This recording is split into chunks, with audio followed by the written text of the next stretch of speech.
explosive player. I mean, you can see how dangerous he is. Excuse me, with the ball in his hands. I went through the scouting process watching him in college, and so explosive player, dangerous with the ball in his hands, but just as dangerous as a receiver in terms of the routes down the field as well. With this being so early in the season, now with 17 games, how much does the early portion of the season factor into your decisions when it comes to whether a guy should play and how you take him along injury-wise? Yeah, I think all that factors in, John. It's one of the many factors that we think about, always trying to make a wise decision for our team. And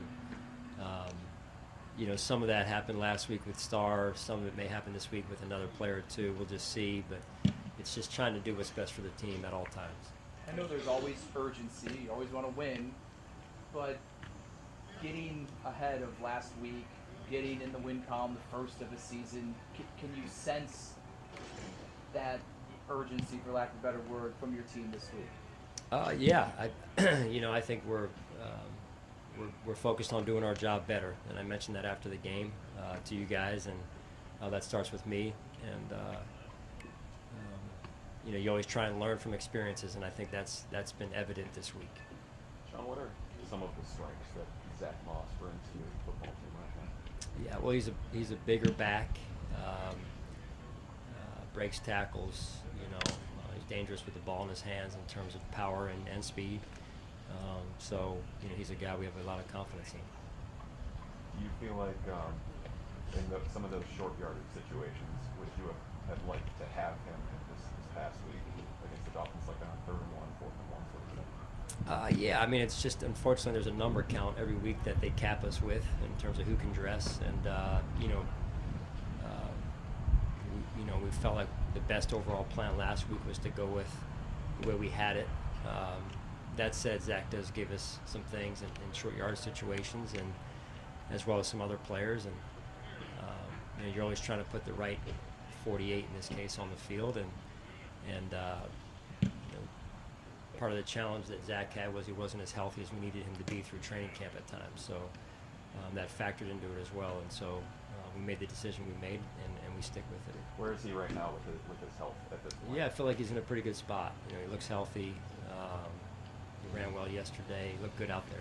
I talked to Taryn about his injury history. He said, admitted, rookie year, didn't take care of his body the way he probably should have. I know you preach to the young guys how important that is, but for some of them, not anyone in particular, but do they just maybe have to learn from experience to finally understand what needs to be done? I think sometimes, yeah. And I think part of it is, where you come from, and who you're around, who your influencers are at an early age in your career. It's like no different than in life, right? Or trying to raise children. Sometimes they'll listen, and sometimes they won't, and sometimes they have to learn the hard way, quite honestly. And you hope that that's not the case, but I think it's pretty cool that T can admit to, hey, that type of maybe mindset early on, and but that's also why we have the staff that we have with the player development team to help bring those young players, in that case, along sooner than later. Obviously, discipline is something I know you guys preach every week, but was it maybe harped on a little bit more after seeing some of the holding penalties, especially on the offensive line that you guys had last week?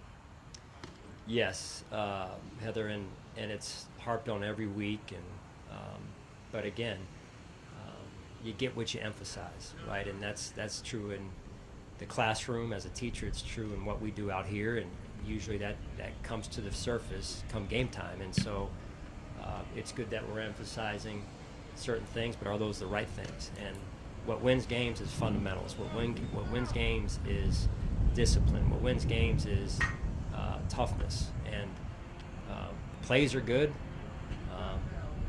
but it's how you do things. It's right. It's how you run the plays, and inside of those plays, that's what's important. And that's what wins games. John, after taking a deep dive into the block punt technique, are you satisfied with the plan of attack going forward?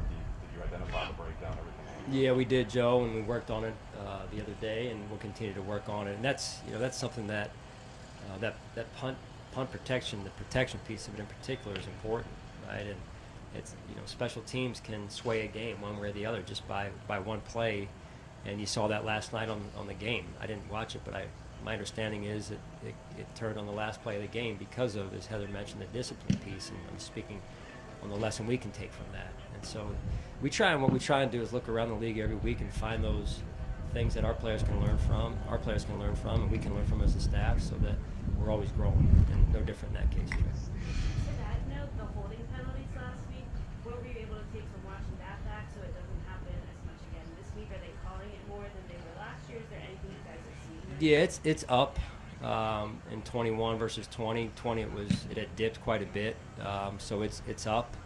That said, we have to do something about it. We've got to move our feet more. We've got to communicate better up front. We've got to help them more at times and adjust and pivot where and when we need to pivot. So I think all of that is great. Are great lessons for us. Where do you think Dion is with his conditioning, the way he's moving around there right now, because of what he dealt with, obviously, in training camp when you guys opened? Yeah, I mean, it's my understanding, Joe, again, on the medical piece, that's not a factor at this point. His conditioning is probably a better question for him. What I observe is he's in good shape. Is he in mid-season shape yet? I don't think any of us are, but we're working towards it. You see us out here running sprints. After practice, we've been doing that in training camp. We did it again Wednesday. So that's an ongoing pursuit there. For Stephon Diggs off the field, locker room meetings, do you notice any differences of where he is at with the team compared to a year ago? Is he more vocal, anything like that? Yes, absolutely. That's a hard yes, and very proud of him for that. I mean, it's fun to watch these players grow, as I've already mentioned that, and Steph being one of them as a leader in this case. Speaking to the team, you saw it after the game. I think on the sideline, it was documented towards the end of the game when the game was basically the outcome was determined. Going up and encouraging the players and hey, getting them ready for this week. And I think that says a lot about who he is and who he's growing into. When did you start to see that shift? I think it's just been a gradual shift over the course of time since he's been here, and give credit to him as well. I mean, this is a game that's very important to him. He's very passionate about playing and playing at a high level, and he works extremely hard. And also what comes with the C on your chest is added responsibility that way as well. Sean, we've talked a lot to you about some of the failings of the offensive line from this past week, but how encouraged are you by Cody Ford and how he responded after being in a competition in the last couple of weeks and then to come through as well as he did on Sunday? Yeah, that's a player that I thought battled in training camp, and he's coming off the injury, and I thought he did some good things in the game this past week, and I watched his habits in practice this week, and the other day he ran probably 40 yards down the field on a play and covered the play and finished the play the right way, and so those habits are what lead to winning. That's good. All right, thank you, guys.